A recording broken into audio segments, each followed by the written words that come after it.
আসসালামু আলাইকুম প্রিয় দর্শক, দেখেন আমরা মসজিদে 87 রাত জাগতে এসেছি। হ্যাঁ, দেখুন কত ভালো লাগে, কত সবাই মিলে জমকালো এক জায়গায় বসে।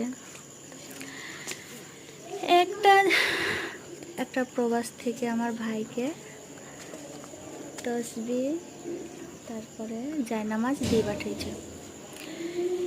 একটা জায়নামাজ আনো আমার জন্য, একটা তাসবিহ আনো আমার জন্য,